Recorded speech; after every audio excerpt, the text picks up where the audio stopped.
Hey guys, it's Caitlin and welcome back to my channel. Today's video is going to be Valentine's Day candles. So Valentine's Day is coming up soon, and so I thought that I would tell you guys how to make these awesome candles for Valentine's Day.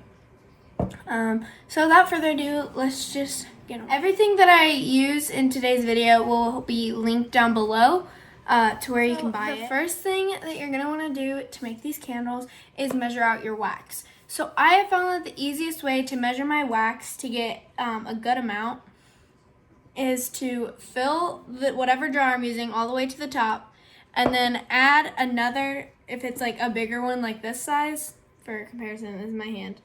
But so fill your jar all the way to the top, and then with these jars, I add another half cup of wax. But if you have a smaller jar, you're probably gonna want to add less. But that's what I do first. And then I pour all the wax into a measuring cup. I use one of the Purex ones with the spout because it's the easiest to use. We're using a double boiler method to melt this wax, and so you're also going to want to get some sort of pan or pot, or if you have a double boiler, you can use that. I just found that this is easier to clean up, and you want to boil that water. Once you have your wax melting like I do, the next thing you want to do is you want to add your candle wicks into the jar. So for these jars, I like to use 2 wicks because they're bigger, but if you have a smaller jar, you can use 1, of course. It's all up to you and the size of your jar. I'm going to show you different ways and different jars to use, but for this jar, I use 2 wicks. So to glue down my wicks to the bottom of the jar, these are my wicks. I use this double-sided craft tape, but you can use glue dots or regular double-sided tape.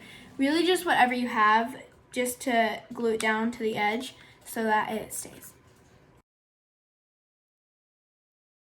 So if you hear background noise, it's the wax bubbling. But now to keep the wicks straight, because you see they're all floppy and stuff, I use 2 pencils and I put it on either side, and then I tape it in place just to make sure that they don't move or like come off the bottom or any of that stuff. So once you have your wicks already, the wax takes quite a bit of time depending on how much you have to melt. So you just want to kind of use a fork and stir it because it'll get like really clumpy, and if you break up the clumps, they'll melt faster. So just every now and then you want to go through and like break up the clumps and all that stuff, all that jazz. Yeah. So once your wax is all melted, mine's almost done, I'll probably go get it in a second. You just want to take a pot holder and put it on your hand, and then if you use one with a handle like I am, it's super easy because you just have to make sure that the water doesn't get on your hand because it's hot, so you just put it on the hot pot holder and it works great.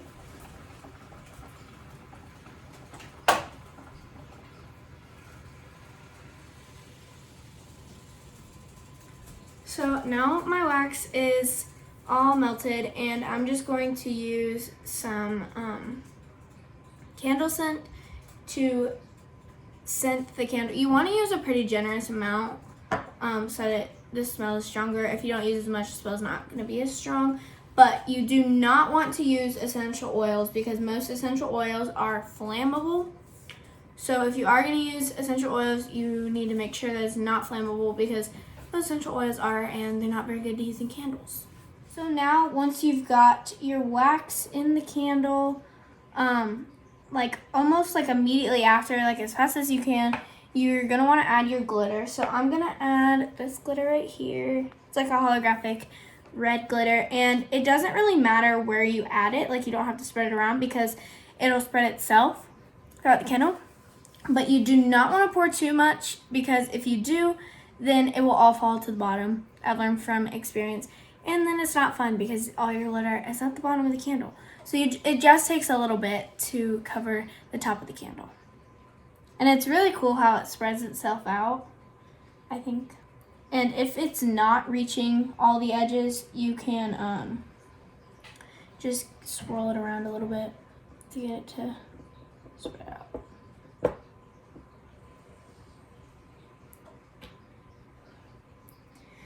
Then it's really cool to watch all the glitter that's going to fall because some of it's going to fall. And it just falls to the bottom. And then you need to let the candle dry for 24 hours before you burn it. And then before you burn it, you have to cut the wicks as well.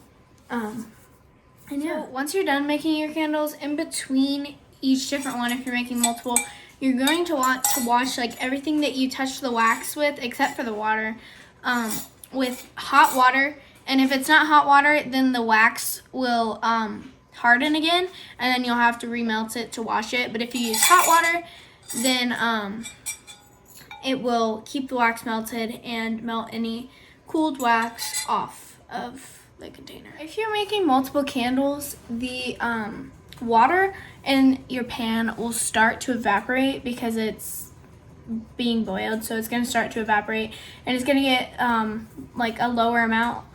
So all you need to do is just add a little bit extra water and wait for it to boil again, and then you should be good to go. Another way that you can reuse and recycle your old jars is by making them into candles. So this was an olive jar, and to get the smell out of them, you can either put a drop of bleach in water, or I just put 2 like Clorox cleaning wipes in the jar, and then with some water and let it sit overnight, and then I put the lid in some water too.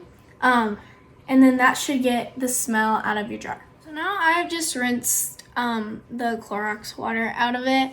And to take off the labels, I like to soak it in some hot water to get like the sticker part off. And then if there's any residue left, you can just use Goo Gone to get it off. And Goo Gone's pretty good at getting it all off, and it works great.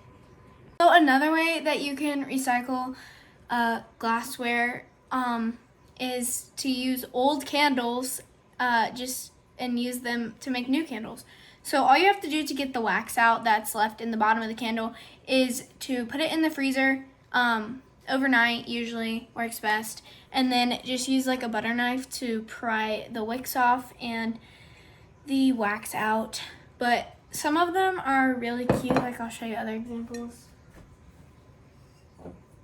Here are some other candle jars that I've saved. This one is got like trees, and it's like a fall one, and then this one's just green. So they make really cool candles, and you're recycling.